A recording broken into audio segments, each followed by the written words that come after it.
Hello, everyone. Welcome to Improving Patient Safety with Advanced Clinical Alerting with GE and Mobile Heartbeat. We hope you are enjoying the virtual AONL conference. Today, you'll learn how to improve alarm management to suit your environment's unique workflows and how to utilize vendors who operate by the same methodology. We believe clinical alerting is more than just a system, it's a mindset. You'll also learn how the integrated Mobile Heartbeat and GE platform tackles alarm fatigue and achieves better patient outcomes. Thank you, AONL, for hosting us. If you have any questions during the presentation, please use the chat box to ask, and we will address them during the Q&A at the end of the presentation. My name is Emily Zhu. I'm a product manager at Mobile Heartbeat, and I'm excited to be here with Angus Douglas from GE, a valued partner in development and design for many of the platform capabilities we will discuss today. Hi, Angus. Please introduce yourself. Thank you, Emily, and hello, AONL.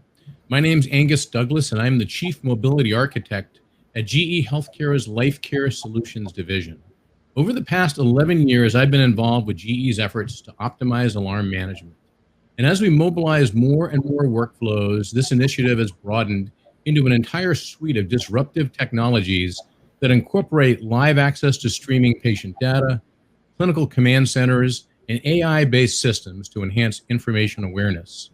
GE deploys these systems across healthcare enterprises to untether clinicians in motion, enable virtual surveillance of patients, sometimes across hundreds of miles, and create efficiencies that drive patient safety and outcomes. As we built these new platforms, it became apparent very early on that clinical communication was at the foundation of every solution. No matter what you monitor, what you detect, or what you manage, everything involves communication between caregivers, between facilities, and between machines. So rather than recreate the wheel, there were a large number of communication vendors out there that we visited all the major players. We landed on Mobile Heartbeat as our technology partner for three primary reasons. Scalability, based on Mobile Heartbeat's work with HCA, with Yale, with New York Presbyterian and others, we observed that they'd already broken that barrier. The second reason was usability. At literally every site we visited, we observed rapid uptake by users, even with a minimum of training. Adoption is the first and most crucial barrier to any communication platform. And if everyone, and I mean everyone, including providers, nurses, ancillary departments, and even non-clinical users, is not served well by these systems, you won't see the results you desire. And finally, open architecture. For our new solutions to work, we needed a system that offered robust collection of integration capabilities to allow us to have visibility to the care team and to on-call roles. We also needed to rapidly communicate from alarm sources to individuals and to see real-time user presence and communication status. Our initial projects were primarily focused on alerting workflows, so we spent considerable time improving on some of the limited communication standards that exist in the industry today. And as a result, we've been able to create a better end-to-end experience for caregivers and to facilitate faster results to true alerts. At this point, I want to pass this back to Emily to speak a little more in depth about the Mobile Heartbeat clinical communication platform. Thank you, Angus, for the very nice introduction. At Mobile Heartbeat, patient care and improving communication for all roles within the hospital is our specialty. And many workflows are designed specifically for nurses. Our clinical communication platform enables clinicians within the acute care space to easily find and engage with each other using iPhones, Android devices, and desktop computers. Our mobile application is called MHCare, and one of our most valued features is an enterprise directory that includes the context necessary in a clinical environment. I can find the people I'm looking for by their status, role, specialty, subspecialty, or even by which patients they're caring for and which facilities and units they are assigned to. To give you an idea of our scale, we power communications for hundreds of facilities in the US and roughly 250,000 clinicians in any given month. Our software supports clinician communications for over 8% of all patient encounters in the US. Over the course of a year, we receive over 200 million clinical system alerts with over 66 partners, including Epic, Meditech, Cerner, Rollenborg, Hillrom, ASCOM, and of course, GE.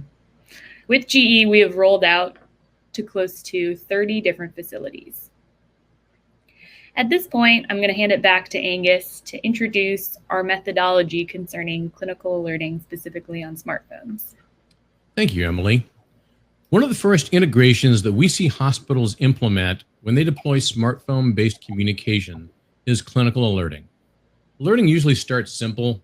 Maybe you're tying in a single source, such as nurse call or telemetry, and that's pretty straightforward, though I won't say easy because nothing's easy when we're changing clinical workflow. But over time, you're going to want to pull in more alerting systems, whether it's other medical devices such as pumps and vents, bed alerts, labs, ADT, and some of our customers are even sending AI-based intelligent nudges around scheduled tasks and discharge workflows. Once you start building these complex multi-source alerting infrastructures, that's when you need to start creating an advanced alerting design that incorporates prioritization. How do we assess importance when we look across different alarm sources? Grouping. How do we handle simultaneous alerts or related alarms? Distribution and escalation, caregiver notification strategies and load balancing. Audio-visual cues. What's the right number of sounds to send? How do we want our soundscape to behave? And then process oversight. How do we establish a safety net that ensures alarms are addressed? And finally, documentation and analytics, whether it's tracing root cause analysis, event reconstruction, or even process visibility for ongoing improvement. We can do so much today when we integrate alerts with smartphone-based clinical communication. And as you can see from this timeline, alarm notification has been around for about 30 years, and we're now at what I would call Generation 5.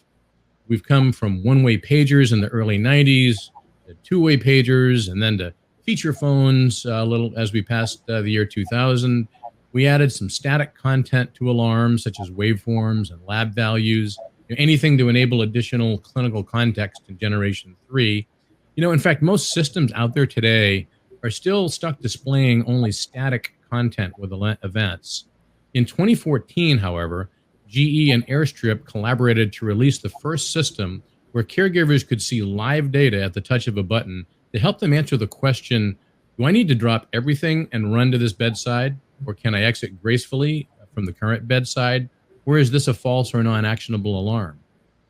And Gen 5, where we're at today, is where we're automating communication within our alerting workflow. Now we can instantly connect the responding caregiver with the patient or with other care team members to assist with assessment and intervention. And yet, even after all this evolution, we still see healthcare organizations struggle with the same two fundamental issues of alarm management. Alarm fatigue. We're still sending too many non-actionable alarms, and different patients have different profiles of what's important or where limits should be. And the second is patient safety. And this ranges from keeping patients on the monitor, as well as ensuring caregiver awareness of alarms, and finally, ultimately executing a timely response and intervention where needed. One of the reasons we still wrestle with these two issues is that they are juxtaposed. As soon as we start trying to increase system sensitivity and alert reminders, we can end up over-alarming and overstimulating caregivers.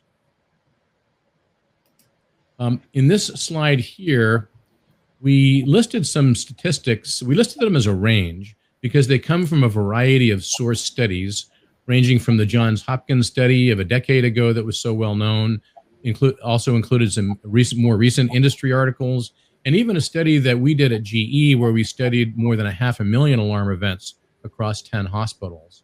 But here are some common themes we see out there. Most alarms are technical. Only 15 to 30% of alarms are clinical.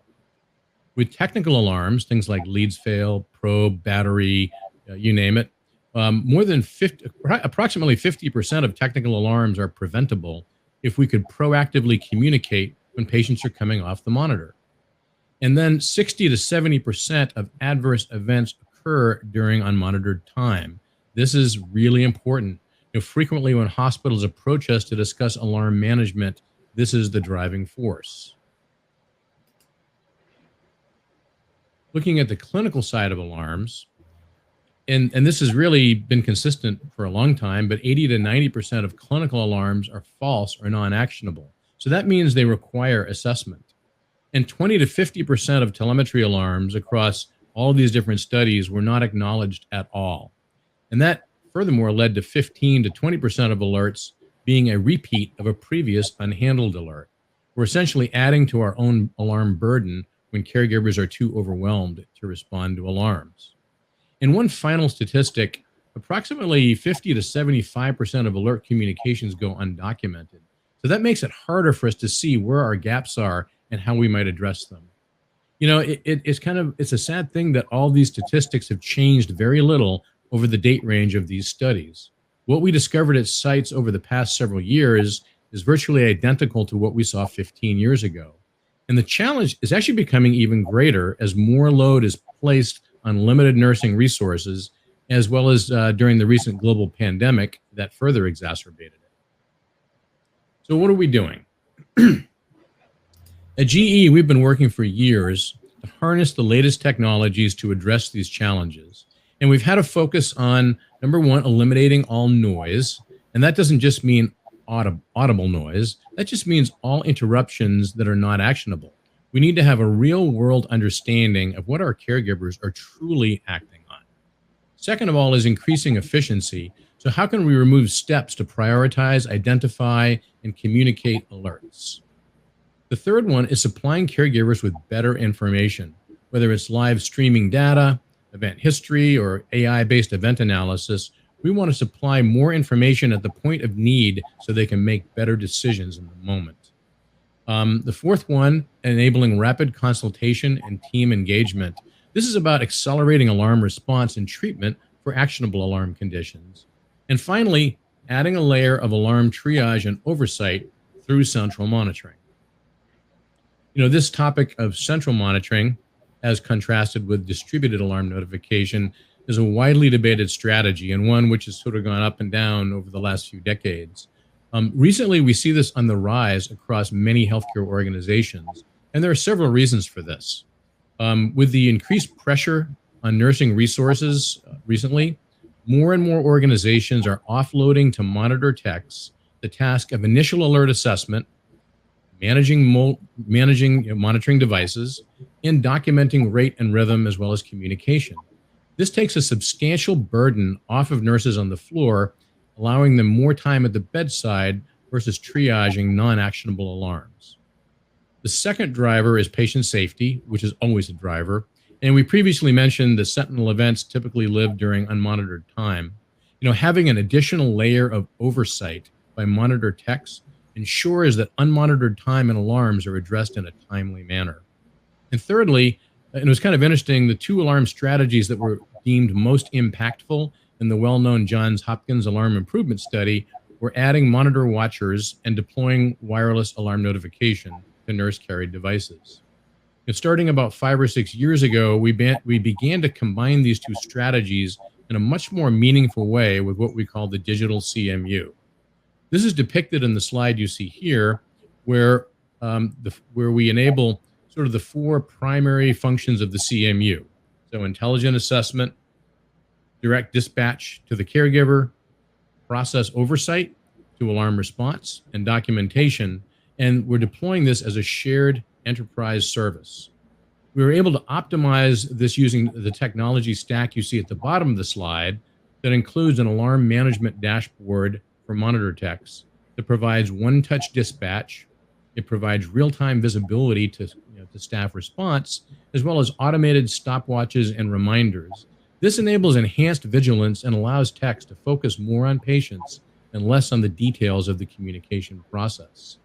The second step along the bottom is the communication layer, and that's where Mobile Heartbeat comes in, which we'll discuss more when Emily comes back. And finally, live viewing on the mobile device on the right with a single tap. These capabilities have allowed us to address the typical barriers to enterprise central monitoring. Barrier number one is cost. FTEs, equipment, space. By deploying the central monitoring unit as an enterprise-wide operation, often in an offsite facility that's also costs less, we're able to provide greater standardization of care and optimize FTE costs. Barrier number 2 is what I would call the last leg of the alarm journey. How do we keep a remote staff of central monitor techs connected to caregivers on the floor? Well, first of all, that alarm dashboard provides that instant visibility to caregiver response, and as well as a one-touch dispatch. And at the same time, mobile heartbeat allows for enhanced communication via multiple communication modalities.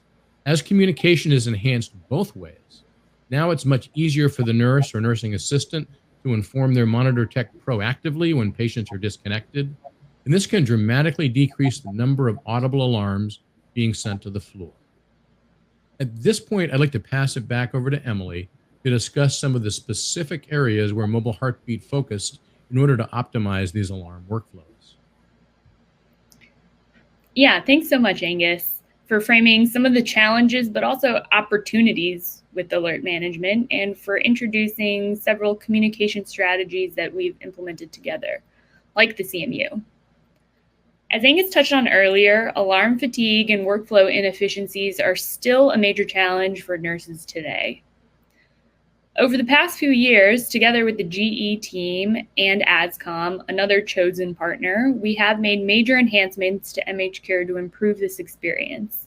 And that's what I'll talk about in this next part of the presentation. Our advanced clinical alerting platform is distinct from other systems in 3 major ways. First, we help automate your alerting escalation to ensure that alerts are always delivered to the most appropriate person, someone who is on call and available. Second, we provide clinicians with more meaningful context while still reducing their overall auditory and cognitive load. And third, we provide people with the capabilities they need to take action once they receive an alert. Clinicians can connect seamlessly to other apps to investigate the medical situation, like viewing the live patient waveforms, calling directly to the patient, or assembling and collaborating with the care team. So together with GE, we help deliver alarms to the right clinicians faster, mitigate clinician alarm fatigue, and enable a wide range of communication methods, which helps your staff to maintain focus on what's important, patient safety. So now I'll talk a little bit about these features in more detail. First, we ensure that alerts are going to the correct and most available person. Sometimes, due to difficulty maintaining assignments as people change shifts or other, alerts could be sent to clinicians who are unavailable, which can delay timely responses to patients by as much as 2 minutes. Our platform ensures alerts are immediately escalated to someone in the system who is online and available to answer by integrating intelligently with the ADSCOM and GE platforms. At a multi-hospital healthcare system so far this month, we have received over 1.4 million alerts. However, over 390,000 of these alerts, or 26%, had initially gone to someone who was unavailable at the time. With our platform's capability to escalate immediately to the next available caregiver, we saved many minutes in the overall patient response time. After ensuring the correct and available person is notified, our platform also reduces the auditory load on clinicians in 2 major ways. The first is through sounds. So different patient monitoring devices have different sounds. Typically, you'll hear a normal and an urgent priority sound. But what about the different unique sounds that each individual device makes? If you cannot customize the sound specifically to your workflows, you can risk causing confusion for your staff, which can also cause some alerts to be missed. Therefore, a highly configurable alert soundscape was one of the first enhancements we focused on with GE. We believe that you should be able to identify either the alarm type or priority level of the alarm you are receiving without even needing to pull your phone out of your pocket, just by looking at it, or just by hearing it. So we built in much more customization of sounds into our platform. which allows our customers to specify priority across a broad set of different devices and types of alarms. As a result, some customers use many sounds now, while some only use a few, choosing to simplify the soundscape so that only the truly urgent alarms have a specific sound. So the thing is, with our alerting solution, you have the option to choose what works best for your alarm management workflow and your people. The second way our platform reduces alarm fatigue is through the ability to intelligently recognize some alerts as updates to previous alerts. Each individual alert typically requires more than one message. After the initial alert, our system often notifies caregivers if the alert changes or ends, as well as when someone else responds to the event. This can all result in a lot of extra noise, which is incredibly distracting over the course of a shift. As Angus mentioned earlier, something like 70% of alarms are technical or non-clinical, and 80% of clinical alarms are non-actionable. So that means there are a lot of alarms that end up distracting clinicians without a need for intervention. Our advanced platform reduces the sheer number of audible alarms, but importantly, it keeps the patient context. Through our integration with GE and ASCOM, our platform has a unique ability that allows our customers to choose if these updates should play a sound or not. At one multi-hospital healthcare system in May last month, Mobile Heartbeat received over 1.9 million alerts. But again, our platform was able to understand that about 500,000 of those alerts were updates, which is about 26% of the total.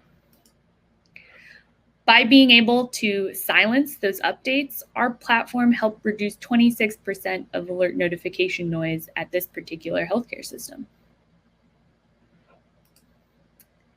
And one more thing to mention about these updates.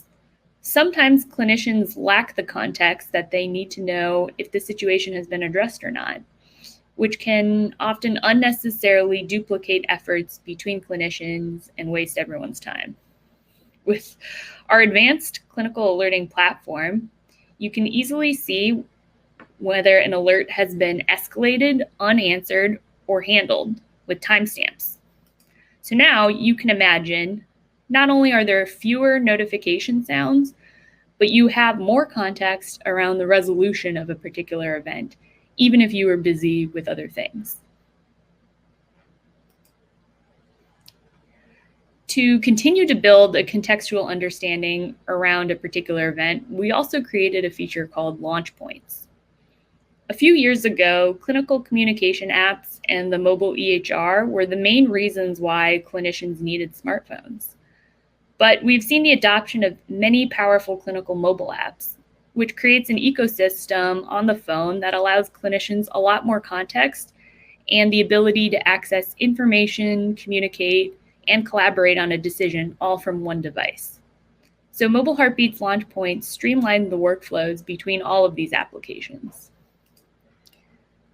For example, I can be looking at one of my patients in MHCure, receive a patient monitoring alert, open the alert, and tap a simple button within the alert details to launch a patient-specific link to another application, in this case, AirStrip. AirStrip is a clinical mobility app focused on cardiology monitoring. By using Launch Points, I'm automatically logged into AirStrip and can see the live up-to-date waveform for that specific patient. So through this seamless integration, the response time to the patient is cut down dramatically, as I can also, if necessary, communicate with the rest of the care team for this patient to take action in MHCure. MHCure has consolidated all the different modes of communication, like texting, calling, and broadcasting, into a single app, along with that complete enterprise directory I mentioned earlier. So when a critical alarm comes in, clinicians have the ability to quickly check the alert they receive, check on the patient in person, and if necessary, from the same application, look at who the currently assigned care team is. We call this the dynamic care team at Mobile Heartbeat, and mobilize them with just a couple taps of the button. By sharing the issue, the patient, and the patient location through this broadcast to a preset list of colleagues, we save your hospital staff a significant amount of time. So thanks for your time while I covered these features. At this point, I'm going to hand it back to Angus to talk about some of the outcomes and some concluding thoughts. Thanks, Emily. As we at GE and Mobile Heartbeat have worked with our customers to deploy enterprise alerting systems, both central or distributed, we came to some realizations that caused us to change our approach. And this is really just over the past couple of years, and where we've built a practice around alarm optimization. At the top of the slide, you can see a general block outline of our wing-to-wing approach, which is really based on the following lessons learned. Number one, ultimately, advanced alerting is about clinical transformation. It's not a technology project. Clinical transformation around alerting cannot be understated. It's more than activating the alarms. It requires buy-in and it requires governance. Just because you can distribute alarms doesn't mean that you've solved the problem. If you go fast without extensive upfront work, you won't achieve the adoption or compliance. It's the way you do it. It's the fine-tuning that requires extra attention. And so the programs that we've developed focus on shared vision, and we incorporate change acceleration process with best practice benchmarking across the industry. The second lesson learned is there is no single technology vendor who can provide you with end-to-end advanced alerting, period. Our first projects in the smartphone world typically involved 3 to 5 vendors at a minimum, which might be the device manufacturer, your wireless networking, telephony, your middleware for alarms, alarm source vendors, and EMRs.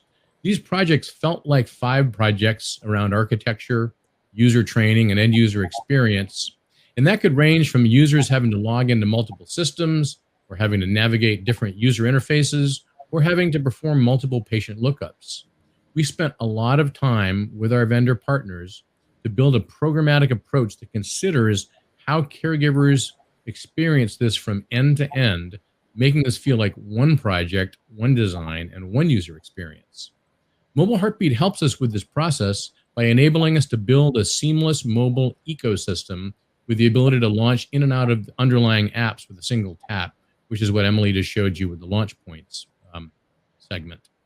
You really need to engage each source vendor throughout your process, or you'll miss something in terms of end-to-end system behavior. It's got to be more than just bringing them in for their contracted one day of configuration. And there are a lot of vendors out there who will install a system and even provide some form of consultation up front, but it's really staying with it. You and your vendor partners must view this as an ongoing process, which brings us to our final lesson learned. Advanced alerting is not a one and done project. For long-term success, you need an approach that puts you in a constant state of evolution. Your EMR is a great example. You didn't simply install it and walk away. You're still doing continuous upgrades, enhancements, and workflow evolution. And governance is critical to success, where you have a steering committee made up of the true stakeholders for the system, which includes individual care areas affected by these workflows. And then intelligent analytics are another key tool to be used by your steering committee. A substantial part of what GE does is to go beyond the standard reporting provided by vendors and to derive insights into where we can improve and to drill down on those underlying factors that cause those gaps.